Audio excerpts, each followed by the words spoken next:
5번째 주일입니다. 우리 오늘 찬양대에서 찬양한 것처럼 모든 그리스도인은 예수님의 보혈로 죄 씻음 받았음을 기억하고 주님께서 우리에게 영원한 생명 주셨음을 감사하면서 주님 걸어가신 길을 따라가는 것, 이것이 사순절을 보내는 성도의 삶입니다.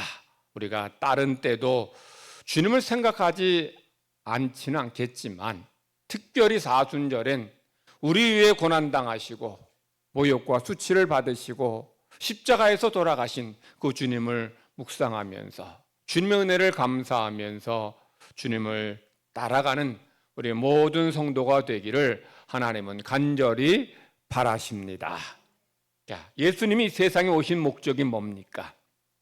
세상을, 죄인들을 구원하시기 위함이에요. 그러면 세상 죄인을 구원하는 방법이 뭐예요? 십자가입니다. 십자가 외에는 없어요. 죄의 싹은 뭡니까? 사망이에요. 그러면 죄를 지은 사람이 죽어야 죄의 문제가 해결된다는 거예요. 근데 죄는 누가 졌습니까? 내가 졌어요. 내가 져서 내가 죽어야 되는데 나 대신에 누가 죽었습니까? 예수님이 내 죄를 짊어지시고 십자가에서 죽으셨어요. 그래서 여러분의 죄의 문제를 해결해 주셨고 여러분을 죄로부터 자유함을 주셨고 여러분에게 영원한 생명을 허락하여 주셨어요. 그래서 성도들은 이 예수님의 이 십자가의 은혜와 사랑을 기억하고서 우리가 주님 은혜를 고백하며 살아가는 모든 성도가 되기를 간절히 바랍니다. 오늘 본문 말씀은 베드로의 신앙의 고백이에요. 그리고 제자가 누구인지, 제자가 어떤 사람인지를 아주 분명하게 말씀하고 있습니다. 자, 제가 앞에서 구원하는 방법은 십자가라고 했어요. 십자가인데 사실 더 정확하게 말하면 예수님이 십자가에 달려 죽으심으로 구원받는 거예요. 그래서 주님은 이 예수님을 믿어야, 바로 알고 믿어야 구원받는다는 것을 알기에 제자들에게 예수님이 누구신지를 알려주시기 원한 거야. 또 제자들이 예수님 누구신지를 알고 있는지를 묻고 싶은 거예요. 그래서 주님은 먼저 무리들이 나를 어떻게 생각하는지를 이렇게 물으시면서 대화의 물꼬를 열어가셔요. 무리가 나를 누구라고 하느냐? 이 말은 무리들은 나를 어떤 사람으로 알고 있느냐 이런 뜻입니다. 그러니까 제자들이 뭐라 대답해요? 어떤 사람은 세례 요한, 어떤 사람은 엘리야가 다시 왔다 이렇게 말한다는 거죠. 또 다른 사람들은 예언자 중에 한 사람이 다시 살아났습니다 라고 이렇게 대답했다. 근데 사실 예수님의 관심은 세상 사람들이 예수님을 어떻게 생각하느냐가 아니라 누가? 제자들이 예수님을 어떻게 생각하느냐, 이것이 더 알고 싶은 거예요. 이것이 본질인 거죠. 그래서 주님은 당신의 속마음을 이제 이야기하십니다. 그러면 너희들은 나를 누구라고 생각하느냐? 이게 본질이고 이게 핵심입니다. 이게 주님께서 알고 싶은 것이죠. 그때 또 성미 급한 또 누구보다 열심인 베드로가 대답합니다. 주님은 하나님의 그리스도이십니다. 그래서 그리스도는 메시아와 같은 의미예요. 그리스도는 헬라어로 기름 부음 받은 자라는 뜻이고 메시아는 히브리어로 기름 부음 받은 자라는 뜻이에요. 근데 둘 다 메시아나 그리스도나 다 어떤 존재다? 구원자라는 거죠. 기름 부음 받은 자들은 이 구원자, 왕, 제사장, 예언자 이런 이들을 말하는데 그래서 그리스도와 메시아는 모두 다 구원자라는 뜻이에요. 그러므로 베드로의 대답, 주님은 하나님의 그리스도십니다라는 대답은 아주 잘한 거예요. 예수님이 기대한 대답입니다. 베드로는 자기가 대답을 잘해가지고 우리 예수님이 칭찬해 주실 줄 알았어요. 근데 예수님은 전혀 예상 밖의 말씀을 하십니다. 우리 21절 말씀 우리 한번 같이 크게 읽으십시다. 성경 저기 화면 보시면서 21절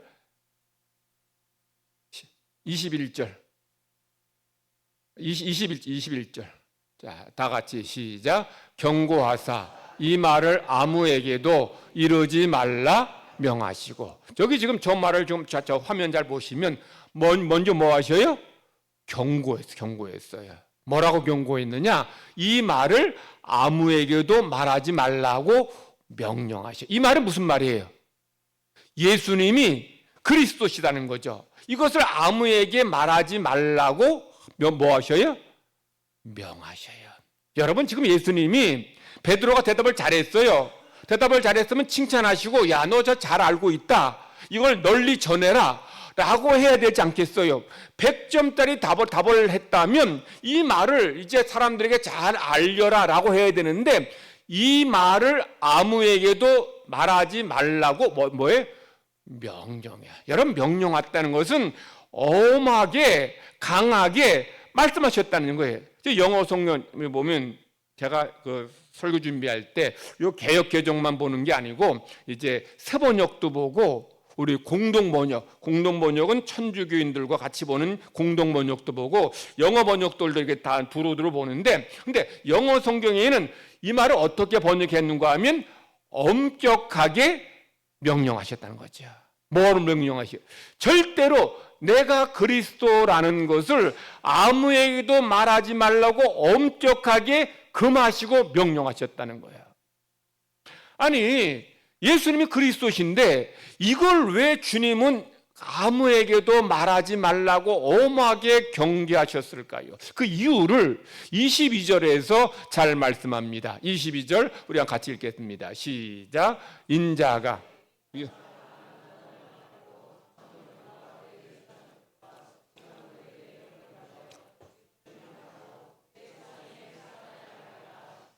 저 말씀 무슨 뜻인가 하면, 저걸 잘 보시면 예수님이 이제 많은 고난받고 장로들, 대제사장들, 서기관들에게 버림받아 죽임을 당하게 된다는 거죠. 그리고 죽지만 3일 만에 부활하신다. 자, 이 말씀하시는 것은 제자들이 생각하는 메시아하고 예수님이 생각하는 메시아가 다르다는 거예요. 제자들이 생각하는 메시아는 어떤 메시아예요? 유대인이 생각한 메시아는 강력한 힘으로, 군사력의 능력으로 이스라엘을 로마로부터 해방시킬 메시아예요. 당시 유대인들이 기다린 메시아는 강한 힘으로 이스라엘을 승리 얻게 하시는 그런 메시아입니다. 그런데 예수님이 생각한 메시아, 하나님이 보내신 메시아는 어떤 메시아예요? 많은 고난을 받고 장로들과 대제사장들과 서기관들에게 어떻게 버림받아서 죽임을 당하는 메시아는 거야. 그리고 죽는 것으로 끝나는 것이 아니라 3일 만에 살아나는 그런 메시아라는 것. 이게 성경에서 말씀하시는 메시아고, 이게 예수님이 스스로 깨달은 메시아일 뿐만 아니라 하나님이 세상에 보내신 메시아라는 거예요. 그러니까 주님께서 제자들에게 이 말을 아무에게도 말하지 말라고 말씀하신 이유가 왜 어디에 있느냐? 제자들은 나가서 이제 예수님이 메시아 그리스도라고 전할 때 자기들이 생각한 메시아, 자기들이 기대한 메시아를 전할 가능성이 높아요. 제자들은 예수님 십자가 지시기 전까지 계속 높아지려고 했고, 여전히 이 세속적인 메시아, 이 군사적인 힘으로 이스라엘 로마로부터 구원할 메시아에 대한 소망을 버리지 않았어요. 근데 그런 제자들에게 예수님이 메시아다라고 나가 전하게 되면 뭐라고 전할 거예요? 예수님이 우리 이스라엘을 로마로부터 해방할 것이고 또 우리를 구원할 것, 이렇게 전할 가능성이 높은 거예요. 그러니 주님께서는 이 제자들에게 이 성령의 능력으로 새로워지기까지는 이 예수님이 그리스도시라는 것을 아무에게도 전하지 말라는 거예요.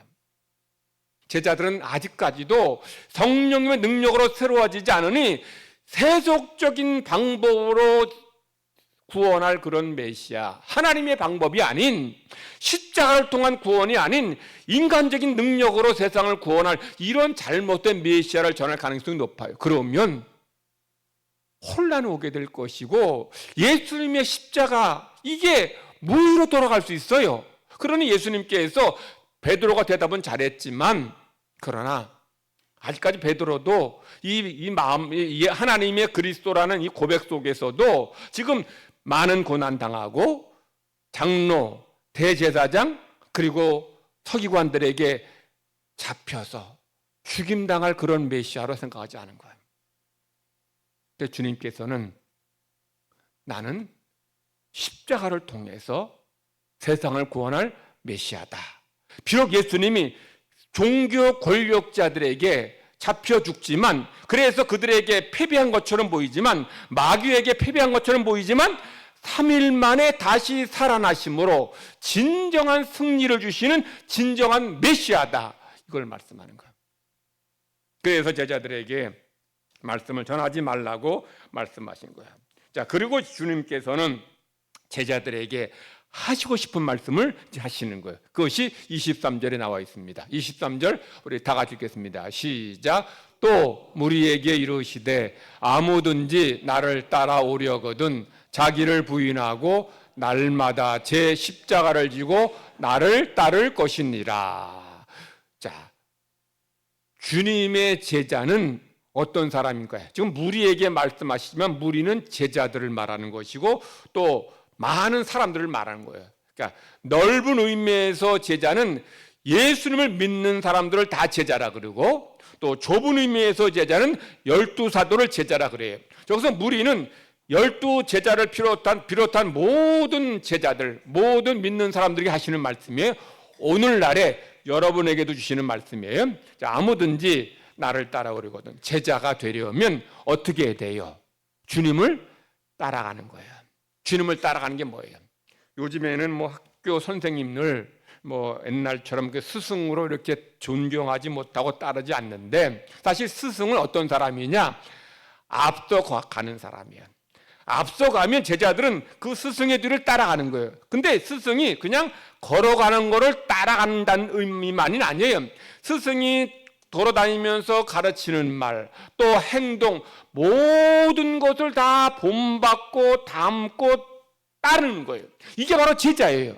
그러니까 여러분들이 예수님을 믿는 구원받은 성도라면, 예수님의 제자라면 누굴 따라가야 돼? 예수님 따라가야 돼. 예수님 닮아야 되고 예수님처럼 말하고 예수님처럼 행동해야 된다는 거죠. 다시 보세요. 23절 다시 보여주면, 그 다음에 나를 따라오려거든. 그 다음에 뭡니까?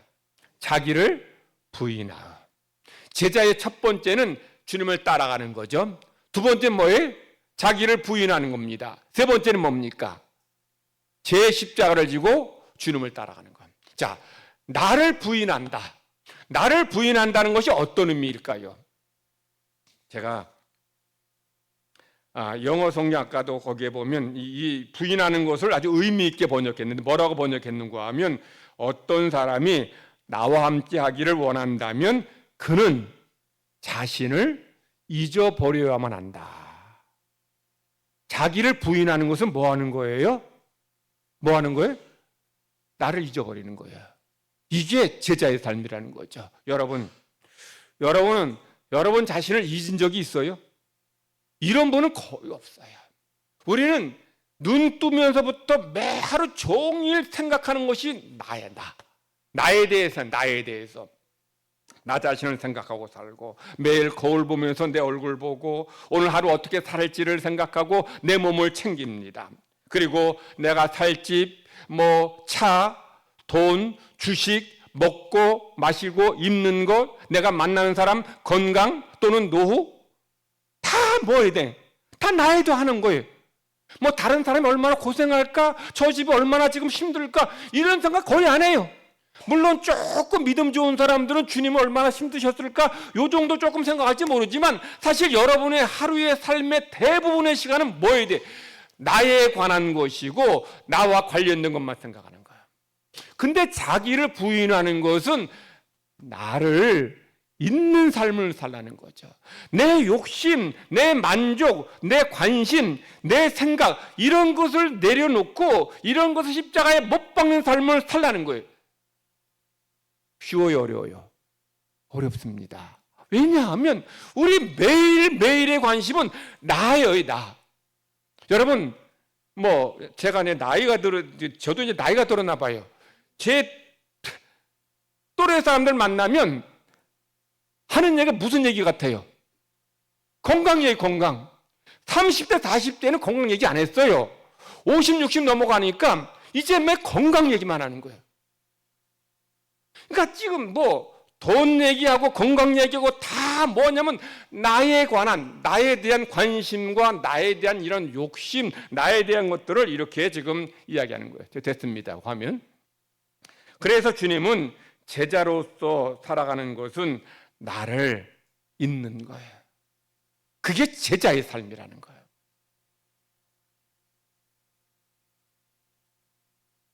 영국의 경험주의 철학자인 프란시스 베이컨이라는 아주 유명한 철학자가 있어요. 이 철학자가 우리 인간의 그 온전한 지식, 바른 판단을 방해하는 4가지 우상을 소개했어요. 그의 책에서 첫 번째 우상은 뭐냐? 동굴 안에서 햇빛을 보지 못하는 사람처럼 편협한 선입견에 빠져 있는 동굴의 우상입니다. 두 번째는 시장터에서 떠도는 헛소문처럼 이런 잘못된 언어에서 오는 편견과 거짓과 진실을 구별하지 못하는 혼동하는 시장의 우상이에요. 세 번째는 모든 세상 만사를 인간 중심으로 판단하고 믿고 싶은 것만 믿는 종족의 우상입니다. 마지막 네 번째는 이 무대 위에 연극을 하지 않습니까? 이 연극은 가짜 아니에요. 진짜 현실이 아니고 가짜 현실인데 거기에 넋이 빠져가지고 그래서 넋이 빠져있는 관객처럼 이 그릇된 잘못된 권위에 맹종하는 극장의 우상이에요. 인간이 바른 지식과 바른 판단을 하려면은 이 4가지 우상을 다 깨부숴야 된다는 거예요. 그래야 바른 지식에 이를 수 있다는 거예요. 그런데 이 베이컨이 이 4가지 우상이 다 깨지고도 여전히 살아남아서 우리를 지배하는 우상이 있다는 것을 몰랐어요. 그 우상이 뭘까요? 나에 대한 우상이에요. 나 자신을 사랑하는 우상. 아무리 뭐 동굴의 우상, 시장의 우상, 종족의 우상이 다 깨져도 여전히 사람들은 나에 대한 사랑을 포기하지 않고 나 자신에 대한 그런 욕망을 내려놓지 않는 거예요. 여러분, 모든 인간에게 최후의 우상, 최고의 우상이 바로 나 자신이에요. 이걸 부인하라는 거예요. 이걸 잊으시라는 거예요. 여러분, 사람들은 나를 사랑하죠. 나를 사랑하는데 나를 사랑하는 마음이 좀 더 지나친 사람들을 나르시시스트라 그래요. 들어봤어요? 나르시시스트. 이 사람들은 자기를 굉장히 더 사랑하는 사람이에요. 사랑하되 더 사랑하는 사람들이에요. 연예인들 중에서는 나르시시스트가 많아요. 연예인들은 있는데 거울 보면서 거울아 세상에서 누가 제일 이쁘니? 그리 지가 묻고 지 스스로 자기가 제일 이쁘다 그래. 제가 세상에서 제일 이쁘고 제일 잘났고 제일 훌륭하다고 생각해. 나르시시스트의 전형적인 모습이에요. 그런데 이런 나르시시스트가 연예인들만 있는 게 아니고 여러분 중에도 일반 보통 사람들 중에도 나르시시스트들이 많이 있어요. 여러분이 나르시시스트인지 아닌지를 한번 좀 점검해 보시기 바랍니다. 제가 지금 얘기한 것 중에 해당되는 게 한 가지라도 있으면 여러분은 나르시시스트일 가능성이 높습니다. 나르시시스트는 모든 사람들을 다 자기 아래에 있다고 생각해요. 그리고 내가 제일 이쁘고 제일 잘생겼고 제일 잘났다고 생각합니다. 그리고 모든 세상이 나를 중심으로 돌아간다고 생각해요. 나르시시스트의 아주 전형적인 특징들이에요. 근데 문제는 나르시시스트는 자신이 나르시시스트인 줄 모른다는 거예요. 대놓고 자랑하지는 않았어도 마음속으로 내가 제일 잘났다는 거예요. 내가 제일 이쁘다는 거예요. 내가 제일 훌륭하다는 거예요. 내가 제일 똑똑하다는 거예요. 이게 나르시시스트예요. 그런데 제자는 이런 나에 대한 사랑을 내려놓고 경계하는 거예요. 주님의 제자가 된다는 것은 나를 잇는 삶을 살라는 거예요. 그것이 제자래요. 그러니 이 제자됨이 얼마나 힘들지를 우리는 기억해야 돼요. 근데 제자됨에는 하나님의 이 자녀로서의 풍성함만이 아니라 영원한 천국에서 영생의 삶이 예비되어 있기 때문에 모든 성도들은 나를 잇는 삶을, 그리고 주님을 따라가는 삶을 살아야 돼요. 여러분, 나 자신을 사랑하는 이런 우상에게 정말 큰 영향 미치는 것이 사람에게 두 가지가 있어요. 하나는 뭐예요? 돈입니다. 물질이에요. 또 하나는 교만입니다. 우리 인간은, 더군다나 옛날에도 그렇지만 지금은 더 그렇죠. 지금은 자본주의 시대라서, 돈이 주인인 시대라서 사람들은 이 돈을 사랑해요. 돈을 사랑하는 정도가 아니고 돈을 뭐로? 신으로 섬겨요. 그래서 돈이 나의 신이고 나는 돈의 종이 되어서 돈에 지배받고 살아가고 있다는 거예요. 오늘 우리에게 주신 신약의 말씀이 그걸 말하는 거죠. 바울 사도는 에베소 교회 보낸 편지에서 우리 인간이 지금 탐심, 물신 숭배의 마음을 지금 경계하면서 이게 뭐라 그래요? 우상이라는, 우상. 탐심, 물질에는 욕심이 우상이라는 거예요. 그러니까 아담 때부터 지금까지 인간은 이 물질을 사랑함으로 나 자신을 더 풍성한 삶을 살기만을 바라는 거예요.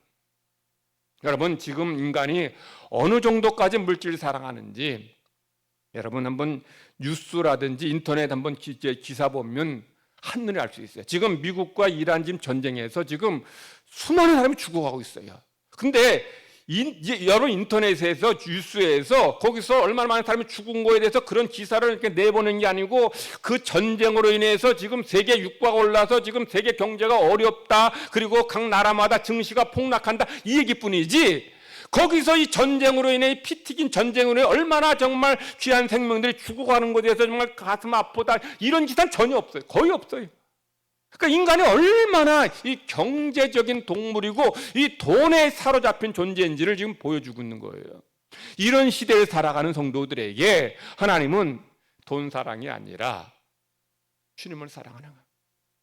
주님의 은혜로 여기까지 살아왔더니, 주님께서 우리에게 먹여주시고 입혀주시고 건강 주시고 여기까지 우리 삶을 돌보아 주셨더니 그 주님께서 걸어가신 길을 걸어가는 거예요. 물론 주님처럼 다 버리고 살 수 없겠죠. 그런데 그래도 좀 비슷하게 흉내는 내야죠. 두 번째는 뭐예요? 교만입니다. 자, 왜 최초의 인간이 아담과 하와가 왜 죄를 범했어요? 뭐 때문에 죄를 범했습니까? 하나님처럼 되려고 그래서 선악과를 따먹었어요. 뱀이 뭐라고 유혹합니까?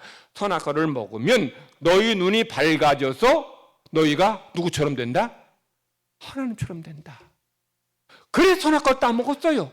그러니 인간의 죄의 바탕에는 하나님처럼 되려는 교만이 있어요. 그러니 아담의 피를 물려받은 모든 인간 속에는 이 교만이 그 죄 속에 다 깔려 있는 거예요. 여러분, 어떤 사람 겸손한 것처럼 보이죠? 아니에요. 언제라도 교만이 싹 트고 그를 지배할 수 있다는 거예요. 그러니 십자가 주님의 제자로서의 삶은 나를 부인하는 삶, 나를 잇는 삶을 사는 건데, 그것은 바로 돈 사랑, 그리고 교만 추구하는 이것을 우리가 내려놓을 때에 그때 우리는 주님의 제자로서의 첫걸음을 뛰게 되는 거예요. 자, 아까 첫 번째는 주님을 따라가는 것, 두 번째는 자기 부인하는 것, 세 번째 뭡니까? 자기 십자가 지는 거예요. 내 십자가. 이 말은 여러분에게 뭐가 있다? 십자가가 있다. 십자가 있다는 거예요. 그 십자가를 지라는 거예요. 언제? 매일. 십자가는 은혜 받으면 지는 게 아니에요. 십자가는 기분 좋으면 지는 게 아닙니다. 십자가는 우리가 생각나면 지는 게 아니에요. 날마다 지는 게 십자가예요. 여러분, 십자가 등에 있는지 모르겠습니다만은 십자가 졌다가 무거우면 또 내려놓고 또 지고, 이게 십자가 아니에요. 십자가는 언제? 날마다 지고 주님을 따라가는 거예요. 이게 제자라예요. 예수님은 당신이 지실 십자가 어떤 것인지를 알았어요. 그 십자가 어떤 거예요? 세상의 모든 사람 죄를 짊어지시고 고통스럽게 채찍맞고 못 박혀서 죽은 십자가야. 근데 그 예수님께서 어릴 때 11살 때쯤 그때 갈릴리 사람 유다가 이제 반란을 일으켜요. 반란을 일으켜서 이제 로마에 대항합니다. 성경에도 이제 그런 그 부분에 대한 말씀이 나오기도 하는데, 근데 이제 갈릴리 유다가 이제 반란을 일으켜가지고 그래서 왕의 무기고로 습격합니다. 그러자 이제 로마가 바로 군대를 파견해가지고 진압을 해요. 여러분, 로마가 전 세계를 이제 주로 유럽이지만 말이죠. 유럽을 정복하고서 제일 먼저 한 게 뭔지 아셔요? 길을 닦는, 도로를 만든 거예요. 왜 도로를 만들었을까요? 여기저기서 로마에 불만 가진 사람들이 반란을 일으킬 수 있어요. 그러면 바로 신속하게 달려가서 진압해야 돼. 이 세력이 커지기 전에. 그래서 이 로마의 기마병이 신속하게 달려갈 수 있도록 모든 길을 그래서 모든 길은 어디로 통한다? 로마로 통한다. 로마에서 이스라엘, 에집트 모든 나라 다 길을 다 닦아놨어요. 그래서 이 세폴이라고 하는 그 마을에서 이 반란이 일어났는데 이 로마군이 신속하게 달려가서 신속하게 다 진압해버려요. 그리고 아주 잔혹하게 보복을 해요. 마을 전체를 다 불태워버리고 마을 사람들을 노예로 팔아버립니다. 그리고 반란에 아주 주동적이고 적극 참여한 2,000명을 길가에 십자가 2,000개 세워놓고 거기다가 매달아 죽여버렸어요. 근데 이 세포리가 예수님이 자라고 태어나신 그 나사렛과 6.5km밖에 떨어지지 않아요. 6.5km 여기서 한 반월단 정도 돼요. 그걸 다 예수님이 어릴 때 보셨을 거예요. 예수님은 그 십자가에서 2,000명 되는 사람들이 신음하고 고통 가운데 신음하고 죽어가는 참혹한 모습을 다 보셨을 거예요. 예수님은 당신의 지신 십자가가 저거라는 걸 알고 계셔요. 그러니 예수님이 그 인생이 얼마나 참 두렵고 불안하고 그랬겠어요. 여러분, 우리 인간은 우리가 지금 힘들어도 우리가 이제 살아갈 수 있는 이 용기가 어디서 생기냐면 그래도 앞으로는 더 좋아지겠지, 건강해지겠지, 나아지겠지 이런 희망이 있어서 그래요. 그런데 내 미래는 저 참혹한 십자가에서 죽는 것이다. 이거라면 그 주님의 그 삶은 정말 매일매일 불안하고 두려운 지옥 같은 삶일 거예요. 그런데 주님은 그 길을 걸어가셨고 십자가 지셨고 죽으셨어요. 누구 우리 위해서? 나를 위해서 여러분을 살리시고 여러분을 구원하시기 위해 그 십자가 지신 거예요. 그래서 주님께서는 주님의 제자인 성도들, 구원받은 성도들은 자기의 십자가를 지고 주님을 따라가라는 거예요. 여러분이 져야 할 십자가 뭡니까? 예수님과 같이 고난당할 것을 각오하는 거예요. 예수님이 이런 고난당하신 것처럼 우리 성도들도 예수님으로 인해서 욕을 먹고 고난당하고 또 필요하면 죽음까지 맞이하는 것, 이것이 제자의 삶이라. 이것이 지금까지 세계교회, 한국교회의 믿음의 사람들의 삶이었어요. 그런데 지금 현대 기독교인들에게 십자가에 대한 설교 환영받지 못합니다. 하나님의 축복, 은혜에 대해 설교하면 아멘 아멘 하시지만 십자가 하면 그냥 가만히 계셔요. 듣긴 듣는데 고난에 대해서 누구도 원치 않습니다. 저도 마찬가지겠지만 죽음 누구도 싫어해요. 그러나 부활은 원하는 거예요.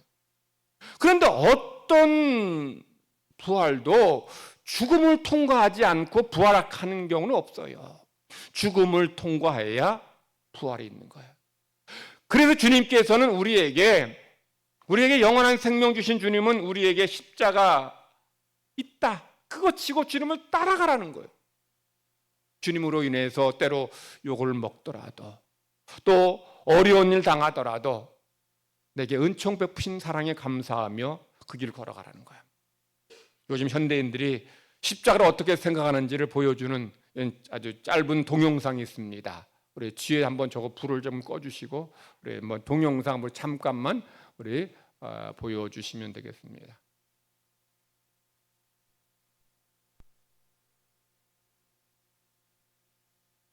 이것도 끝이에요.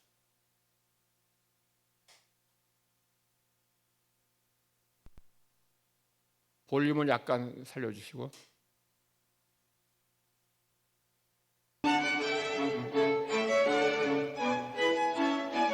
하나님 십자가 너무 무거워요. 좀 잘하도록 할게요. 자막에 안 보이는 분 위해서 제가 읽어드립니다.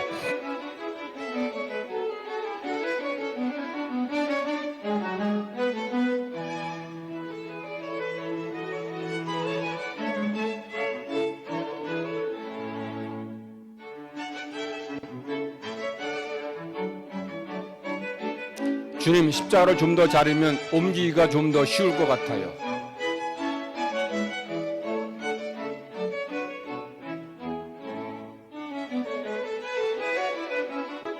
정말 감사합니다, 주님.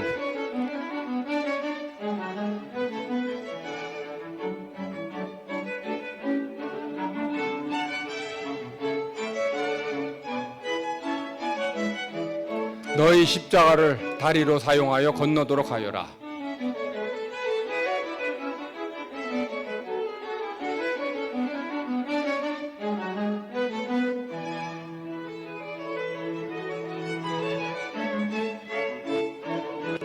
하나님께서 우리에게 각자 짊어질 수 있는 무게의 십자가를 주십니다. 그분께서 우리에게 십자가를 주실 때 왜냐고 묻지 마세요. 마지막 날에 하나님께서 우리를 위해 가장 좋은 결정을 하셨다는 것을 알게 될 것입니다. 네, 됐습니다. 요거만 한번 껐다가 켜보세요. 이게 지금 저거 화면이 가운데 불을 껐다 켜면 되네. 저도 그러네. 됐습니다. 저 다시 키시면 될 것 같아요. 예, 됐습니다. 그냥 보겠습니다. 좀 나아질 거 있네. 저 지금 동영상이 그냥 뭐 만든 이야기겠습니까?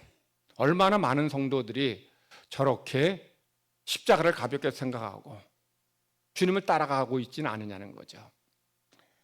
여러분이 져야 될 십자가, 여러분이 감당해야 될 십자가고 예수님으로 인해 받는 고난입니다. 비록 여러분이 져야 될 십자가, 사명이 힘들고 무겁고 어려워도 여러분의 주님 십자가 주신 걸어가신 그 길을 걸어갈 때에 여러분 모두가 부활의 자리까지 나아가게 될 것입니다. 주님과 함께 고난당할 때에 참고 견딜 때 여러분에게 영원한 천국에서 영생 복락을 얻게 주실 줄 믿습니다. 우리 사순절 5번째 주일을 보내면서 성도들은 내가 져야 될 십자가 무엇인지, 내가 감당해야 될 십자가 무엇인지 기억하시 바랍니다. 우리 세 가지 말씀드렸는데 주님을 따라가는, 주님을 닮는 겁니다. 자기를 부인하는 것은 나를 잊는 것입니다. 나를 잊는 것은 물질에 대한 욕심, 그리고 교만을 내려놓는 것이죠. 세 번째는 내가 져야 될 십자가, 내가 주님으로 당하는 고난까지 인내하고 기뻐하는 그런 성도가 될 때에 여러분 모두 주님 앞에 정말 설 때에 잘했다 칭찬받는 아름다운 성도가 될 줄 믿습니다. 기도합시다. 하나님 아버지 감사합니다. 사순절 5번째 주일을 보냅니다.